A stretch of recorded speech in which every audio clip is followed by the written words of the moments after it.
Hey guys, welcome back to my channel. My name is Madhumita and I am back with my another video. So today we will learn new concept, that is Factories Act 1948. आज हम factories act 1948 करने जा रहे हैं जो कि industrial laws के अंदर आता है। इस चैप्टर को मैंने दो पार्ट्स में डिवाइड किया है क्योंकि मैं नहीं चाहती वीडियो ज़्यादा लेंदी हो, आपको पढ़ने में मज़ा आए, इंटरेस्टिंग हो, दैट्स वाई मैंने वीडियो शॉर्ट रखा है। आज हम पार्ट 1 में हाफ पोर्शन करेंगे इस चैप्टर का एंड नेक्स्ट जो पार्ट 2 होगा वो मैं आने वाले दिनों में अपलोड कर दूंगी। So without any further delay let's get started. Factories act 1948। सबसे पहले हम बात करेंगे कि इस एक्ट को लाने की ज़रूरत क्यों पड़ी, इसका ऑब्जेक्ट क्या है। तो इसका ऑब्जेक्ट ये है कि जो वर्कर्स हैं जो फैक्ट्री में काम कर रहे हैं उनकी सेफ्टी मेजर्स के लिए, हेल्थ मेजर्स के लिए और वेलफेयर मेजर्स के लिए इस एक्ट को लाया गया। सेफ्टी, हेल्थ एंड वेलफेयर ये हमारे 3 मेजर्स हैं जो कि वर्कर्स के लिए बनाए गए हैं जो कि फैक्ट्री में काम करते हैं और इस कारण की वजह से फैक्ट्रीज एक्ट 1948 को लाया गया। अब बात करते हैं एप्लीकेबिलिटी की, मतलब ये एक्ट जो है कहाँ कहाँ पर एप्लीकेबल है। तो ये एक्ट पूरे होल इंडिया में एप्लीकेबल है including Jammu and Kashmir and also those factories belonging to central and state government. जो factories central and state government को बिलोंग करती हैं उन पे भी ये फैक्ट्रीज एक्ट 1948 एप्लीकेबल है। और लास्ट जो बेसिक चीज़ है वो है केम इनटू फोर्स, मतलब ये एक्ट जो है वो कब से काम करना चालू हुआ, वो था 1 अप्रैल 1949। ये 3 बेसिक चीज़ें तो हमने देख ली कि फैक्ट्रीज एक्ट का ऑब्जेक्ट क्या है, एप्लीकेबल कहाँ कहाँ है और वो लागू कब हुआ। अब हम जानेंगे कि फैक्ट्री होता क्या है क्योंकि बहुत ज़रूरी है। ऐसे तो सबको पता होगा कि फैक्ट्री होता क्या है, जहाँ पे कामकाज हो रहा है, कुछ चीज़ें बनाई जा रही है, मैन्युफैक्चरिंग की जा रही है, तो वो फैक्ट्रीज है। लेकिन अकॉर्डिंग टू लॉ क्या कहता है फैक्ट्री के बारे में या उसका पर्टिकुलर डेफिनेशन क्या है वो हम देखेंगे क्योंकि ये चीज़ एग्जाम में हमेशा पूछी जाती है। इंडस्ट्रियल लॉ के अंतर्गत फैक्ट्री को डिफाइन किया गया है सेक्शन 2 सबसेक्शन M के अंदर। फैक्ट्री का डेफिनेशन क्या कहता है, where 10 or more workers are working preceding 12 month, preceding means last 12 months with 8 of power, जहाँ पे 10 और 10 से ज़्यादा लोग काम कर रहे हैं पिछले 12 महीनों से with 8 of power. 8 of power means 8 मतलब होता है सहायता और पावर मीन्स होती है शक्ति। नेक्स्ट कहता है कि where 20 or more workers are working on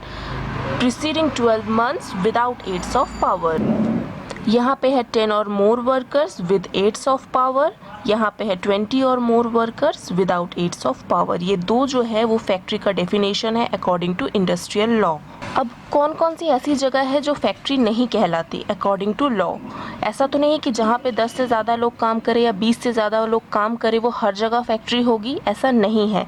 तो डेफिनेशन में कहा गया है कि इट डज़ नॉट इंक्लूड क्या क्या, ए माइन, ए मोबाइल यूनिट, ए रेलवे रनिंग शेड, ए होटल, रेस्टोरेंट और ईटिंग प्लेस। यहाँ पे भी लोग काम करते हैं, वर्कर्स काम करते हैं, बट इन जगहों को फैक्ट्री में इंक्लूड नहीं किया जाता। ये बहुत इंपॉर्टेंट है गाइज, ये हमेशा क्वेश्चन में पूछता है कि फैक्ट्री क्या होता है। अगला डेफिनेशन है मैन्युफैक्चरिंग प्रोसेस, जिसे डिफाइन किया गया है सेक्शन 2 सबसेक्शन K के अंदर। मैन्युफैक्चरिंग प्रोसेस कहता है making, altering, repairing, ornamenting, pumping oil, water sewage, generating, composing types for printing, construction, reconstruction, preserving और storing any article in cold storage। ये पूरा डेफिनेशन मैन्युफैक्चरिंग प्रोसेस का है।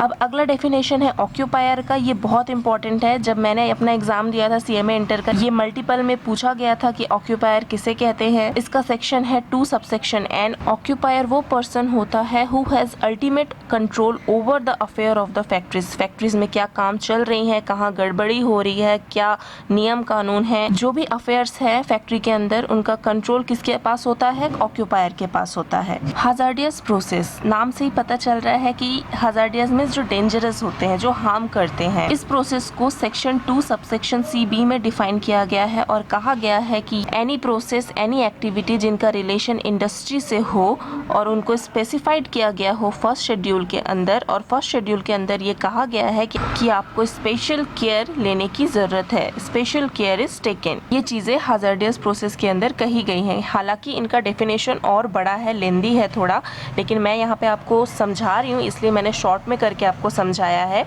ये 4 डेफिनेशन थे गाइस जो कि बहुत इंपॉर्टेंट थे। इस चैप्टर में 2-3 छोटे-छोटे और डेफिनेशंस हैं, बट मैंने यहाँ पे वही चीज़ें आपको बताई हैं जो कि बहुत इंपॉर्टेंट है, एग्ज़ाम में आ सकते हैं, वही चीज़ें बताई हैं। अगले टॉपिक पे हम बात करेंगे ऑक्यूपायर को लेके। ऑक्यूपायर कौन होता है? जिसके पास ऑल ओवर कंट्रोल होता है फैक्ट्रीज़ के अफेयर का। तो ऑक्यूपायर जब भी फैक्ट्रीज़ में जाएगा चेक करने कि काम सही से चल रहा है कि नहीं, सारी चीज़ें सही से हो रही हैं कि नहीं, तो वो क्या करेगा, जाने से पहले, किसी फैक्ट्री में जाने से पहले वो सेंड करेगा। क्या सेंड करेगा? एक रिटन नोटिस सेंड करेगा। किसको सेंड करेगा? टू द चीफ इंस्पेक्टर को सेंड करेगा। कितने दिन पहले? फैक्ट्री में जाने से 15 दिन पहले। जब फैक्ट्री में जाने से 15 दिन पहले वो एक रिटन नोटिस जो है चीफ इंस्पेक्टर को सेंड करेगा और उसमें वो लिख देगा कि फैक्ट्री का नाम क्या है, रूल्स क्या है, रेगुलेशन क्या है, सिचुएशन क्या है फैक्ट्री की। वो ये सारी चीज़ें भेजेगा चीफ इंस्पेक्टर को। और ये जो सारी चीज़ें यहाँ से यहाँ तक की प्रोसेस है वो किसके अंदर डिफाइन की गई है? सेक्शन 7। सेक्शन 7 क्या कहता है? Notice bye occupier. Notice bye occupier मतलब कि ऑक्यूपायर फैक्ट्री में जाने से पहले एक रिटन नोटिस सेंड करेगा। किसको सेंड करेगा? चीफ इंस्पेक्टर को 15 दिन पहले सेंड करेगा। और जब ऑक्यूपायर वहाँ जाएगा फैक्ट्री में काम करने के लिए, तो वो क्या परफॉर्म करेगा? अपनी ड्यूटीज़ परफॉर्म करेगा। ड्यूटीज़ ऑफ ऑक्यूपायर वो किस में डिफाइन करेगा? सेक्शन 7A में डिफाइन किया गया है।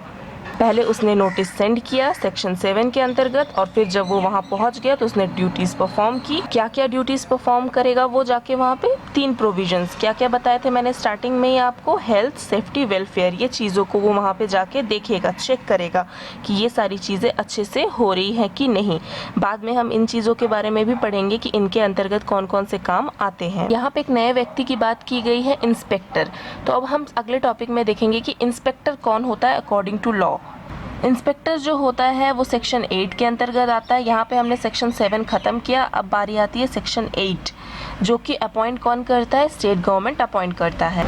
क्यों अपॉइंट करता है? पावर्स क्या क्या है इंस्पेक्टर की, जो कि सेक्शन 9 में डिफाइन की गई हैं। इंस्पेक्टर का काम होता है कि किसी भी प्लेस में जाके उसकी जांच करना, to enter, to make examination, inquiry करना, require the production of any document, किसी भी डॉक्यूमेंट को मांग के वो कभी भी चेक कर सकता है, सीज करना, to take possession of any article, to exercise such other powers as may be prescribed। Section 7 देखा हमने ऑक्यूपायर का डिटेल, सेक्शन 8 देखा एंड 9 देखा हमने inspector and power of duties.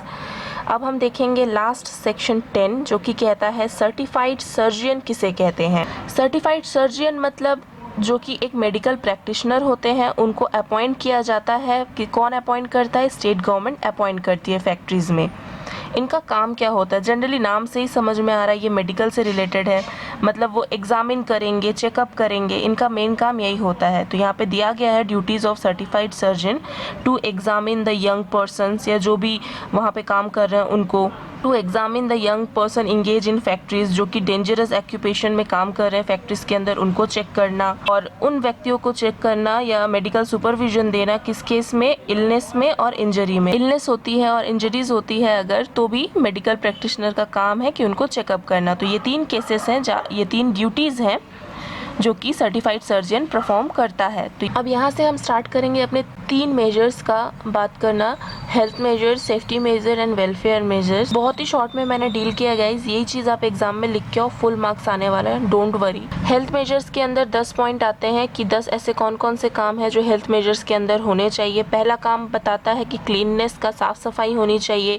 उसमें इम्पोर्टेंट जो है 2 पॉइंट है। क्या कहता है कि साफ़ सफाई होनी चाहिए वॉशरूम के फ्लोर की, ठीक है। कब कब होनी चाहिए? एवरी वीक में एक बार तो होनी ही चाहिए। और किससे होनी चाहिए? डिसइंफेक्ट से। डिसइंफेक्ट मतलब या तो फिनाइल ले लो, या तो वॉशरूम क्लीन करने के लिए पाउडर्स आते हैं, उनसे सप्ताह में एक बार फ्लोर साफ होना चाहिए। और दूसरा कहता है कि provide drainage for removing water.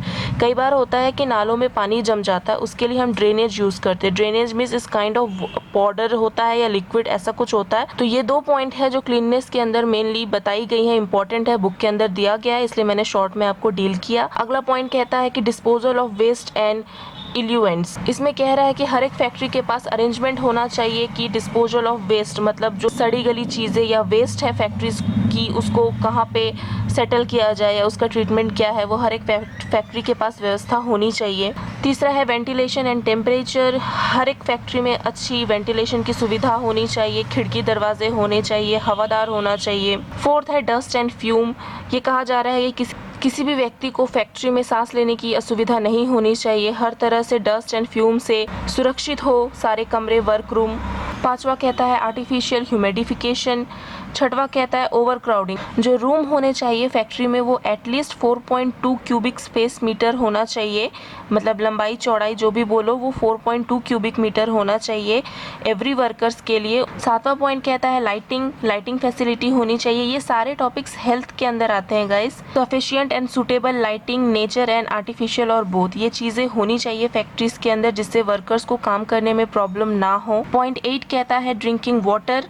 More than 250 workers are employed, जहाँ पर 250 वर्कर्स से ज़्यादा लोग काम कर रहे हैं और वेदर कैसा है, हॉट वेदर है, तो वहाँ पे कूल ड्रिंकिंग वाटर की सुविधा होनी चाहिए। वाटर पॉइंट जो है, जो हमारा वाटर सेंटर जो है जहाँ से हम पानी पीते हैं या भरते हैं, वो 6 मीटर दूर होना चाहिए। कहाँ से? वॉशिंग प्लेस या यूरिनल से, बाथरूम से, टॉयलेट से, वो 6 मीटर की दूरी पर होना चाहिए।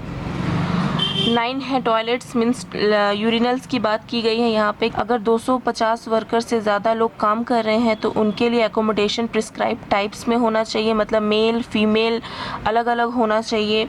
और जो टॉयलेट्स है, बाथरूम्स है, उनको क्लीन करना ज़रूरी है at least once in every 7 days, 7 दिनों में एक दिन उसको साफ़ करना ज़रूरी है विद डिटर्जेंट एंड डिसइंफेक्ट्स।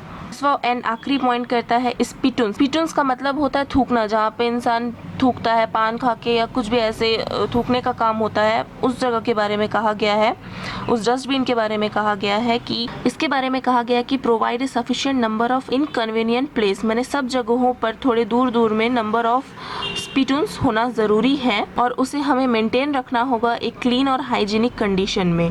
ये हमारा हेल्थ मेजर है गाइज, जिसमें 10 पॉइंट दिए गए हैं। आप नोट कर लो इसको, यही एग्ज़ाम में लिखना बहुत इजी है। मैंने सेक्शन भी दे दिया है नीचे ये आपकी सुविधा के लिए, आप चाहे तो लिख सकते हो। हेल्थ मेजर्स हमने देख लिया गाइज, अब हम वेलफेयर मेजर्स की बात करेंगे। वेलफेयर मेजर्स में पहला टॉपिक है वॉशिंग फैसिलिटी। इसमें कहा गया है कि वॉशिंग फैसिलिटी जो है वो सेपरेट होनी चाहिए मेल एंड फीमेल वर्कर्स दोनों के लिए। नेक्स्ट कहा गया है facility for storing and drawing clothes, सूखे हुए कपड़े और कपड़ों को स्टोर करना, उसकी फैसिलिटी होनी चाहिए वेलफेयर मेजर्स के अंदर। थर्ड कहता है फैसिलिटी फॉर सिटिंग, माने बैठक की व्यवस्था होनी चाहिए अच्छी। फोर्थ है फर्स्ट एड अप्लायंसेस। इसमें कहा गया है अगर एक फैक्ट्री में 150 वर्कर्स हैं तो उन सब के लिए फर्स्ट एड बॉक्स की सुविधा उपलब्ध कराई जाएगी। और ये फर्स्ट एड बॉक्स का इंचार्ज कौन होगा? वो व्यक्ति होगा जिसने होल्ड किया है certificate in first aid treatment. जिस व्यक्ति के पास ये सर्टिफिकेट होगा वो इस फर्स्ट एड बॉक्स का इंचार्ज कहलाएगा। इसमें दूसरा पॉइंट है कि मोर देन 500 वर्कर्स अगर फैक्ट्री में काम कर रहे हैं तो उनके लिए एम्बुलेंस रूम, नर्स, इक्विपमेंट्स की व्यवस्था कराई जाएगी। ये हमारा फर्स्ट एड में 2 टॉपिक्स आते हैं। पांचवा है कैंटीन की सुविधा।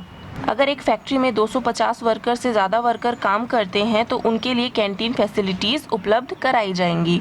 छठवा है शेल्टर रूम, रेस्ट रूम या लंच रूम। इसके लिए क्या कंडीशन है कि अगर 150 वर्कर से ज़्यादा एम्प्लॉयड हैं फैक्ट्री में तो उनके लिए शेल्टर, रेस्ट और लंच रूम की फैसिलिटीज़ दी जाती है। क्रेचेस क्या होते हैं? क्रेचेस वो जगह होती हैं जहाँ पे माँ अपने बच्चों को दूध पिलाती है, या मतलब जो वुमेन वहाँ पे काम कर रही हैं वो अपने छोटे बच्चों को दूध पिला सके, वैसी जगह को क्रेचेस कहा जाता है। इसके लिए नियम बनाया गया है कि यहाँ पे मोर देन 30 वुमेन वर्कर्स काम कर रहे हों जिस फैक्ट्री में, वहाँ पे रूम और क्रेचेस की व्यवस्था की जाएंगी, लेकिन चिल्ड्रन अप टू 6 ईयर्स, 6 साल के बच्चों तक के लिए ही ये व्यवस्था उपलब्ध की जाएगी। और लास्ट है वेलफेयर ऑफिसर। जिस भी फैक्ट्री में 500 से ज़्यादा लोग काम कर रहे होंगे वहाँ पे ऑक्यूपायर जो है वो एम्प्लॉय करेगा एक वेलफेयर ऑफिसर को। वेलफेयर ऑफिसर को कौन एम्प्लॉय करेगा, कौन काम पे रखेगा? ऑक्यूपायर। और कौन सी फैक्ट्री में ये सर्विस उपलब्ध होंगी? जहाँ पे 500 से ज़्यादा वर्कर्स काम कर रहे हैं। तो ये हो गया हमारा वेलफेयर मेजर्स। अब लास्ट और थर्ड मेजर है हमारा सेफ्टी मेजर्स। जिन पॉइंट को मैंने डील नहीं किया है गाइस, जैसे ये सेकंड वाला, थर्ड वाला हो गया, और हेल्थ मेजर्स में भी जिन पॉइंट को मैंने डील नहीं किया है तो उसमें ऐसा कुछ स्पेशल दिया नहीं गया था। उसमें नॉर्मली यही कहा गया था कि हर एक फैक्ट्री में ये व्यवस्था होनी ज़रूरी है। अरेंजमेंट्स होना ज़रूरी है। और जिसमें जिसमें दिया गया था कि रूल्स है कुछ कि हाँ 150 वर्कर्स के लिए इतना नियम है या कुछ नियम बनाया गया था, उनको मैंने अलग से आपको डील कर दिया है। तो इसलिए आप ये मत सोचना कि ये मैंने गैप क्यों रख दिया, इसको डील क्यों नहीं किया। इसमें ऐसा कुछ भी स्पेशल नियम नहीं था, सिर्फ इतना ही था कि अरेंजमेंट्स होनी ज़रूरी है। लास्ट है safety measures. The factory is to take safety measures in respect of the following. ये सारी चीज़ों के बेसिस पे फैक्ट्री को सेफ्टी मेजर्स लेने की ज़रूरत पड़ती है। क्या क्या? पहला है फ्रेंचिंग करना मशीनरी का, वर्क ऑन और नियर मशीन इन मोशन, जब मशीन काम कर रही हो या मोशन में हो तो उसके आसपास ही रहना। Striking gear in every room. Women and young are not allowed to clean machine in motion, जब मशीन चल रही हो तो उस समय वुमेन और यंग पर्सन को मना किया गया है कि वो मशीन साफ़ नहीं कर सकते। Lifting machine, chain, ropes, lifting tackles, ice का प्रोटेक्शन करना, प्रिकॉशन करना डेंजरस फ्यूम से, गैसेस से, जिससे कि वर्कर्स को सांस लेने में तकलीफ ना हो। Precaution in case of fire, आग लगे उस समय कैसे प्रिकॉशन लेना है। सेफ्टी रखना बिल्डिंग एंड मशीनरी में। और लास्ट कहा गया अपॉइंटमेंट ऑफ सेफ्टी ऑफिसर। ये हो गया हमारा सेफ्टी मेजर्स का काम कि फैक्ट्री इन टॉपिक्स पे काम करेगी। आज गाइज हमने फैक्ट्रीज एक्ट में कुछ बेसिक चीज़ें पढ़ी कि उसका ऑब्जेक्टिव क्या होता है, वो कहाँ का एप्लीकेबल होता है और वो कब फोर्स में आया। ये 4 ही इंपॉर्टेंट डेफिनेशन है, इससे बाहर कुछ नहीं आएगा गाइज, आप बेफिक्र रहें। अगला हमने देखा सेक्शन 7 और सेक्शन 7A। सेक्शन 7 कहता है कि सेंड करना नोटिस और 7A कहता है ड्यूटीज़ ऑफ ऑक्यूपायर। नेक्स्ट हमने देखा कि सेक्शन 8 इंस्पेक्टर के बारे में कहता है, सेक्शन 9 पावर ऑफ इंस्पेक्टर की बात करता है और लास्ट सेक्शन 10 कहता है सर्टिफाइड सर्जन क्या होता है। और उसके बाद हमने देखा health measures, welfare measures and safety measures. ये हमारे कोर्स का बहुत बड़ा टॉपिक कंप्लीट हो गया गाइस, जो कि फैक्ट्रीज एक्ट का सबसे इम्पॉर्टेंट टॉपिक है। और एग्ज़ाम में मैं 100% श्योर हूँ कि इन 3 टॉपिक्स, जो 3 मेजर्स मैंने पढ़ाए, इसमें से क्वेश्चन आएगा ही आएगा। आप कर लो या तो रट लो, जो करना है कर लो, लेकिन ये आने ही वाला है। सो गाइस, आज का हमारा पार्ट 1 का जो टॉपिक था यही कंप्लीट होता है। हाफ पोर्शन इस चैप्टर का हमने कंप्लीट कर लिया और मैक्सिमम 40 to 50% जो बचा हुआ है, जिसमें हम पढ़ेंगे working hours of children, adult, women, काम करने के टाइमिंग क्या है, छुट्टी कब कब मिलेगी, और लास्ट में हम पेनल्टीज़ की बात करेंगे कि अगर कोई नियम कानून तोड़ता है तो कितना फ़ाइन लगेगा। ये 2 टॉपिक और बचा हुआ है जो कि मैं पार्ट 2 में अपलोड कर दूँगी। अगर आपने ये वीडियो यहाँ तक देख लिया है तो प्लीज़ वीडियो को लाइक कर दीजिएगा और कमेंट सेक्शन में लिख कर ज़रूर बताइएगा कि आपको ये वीडियो कैसा लगा। Thank you guys.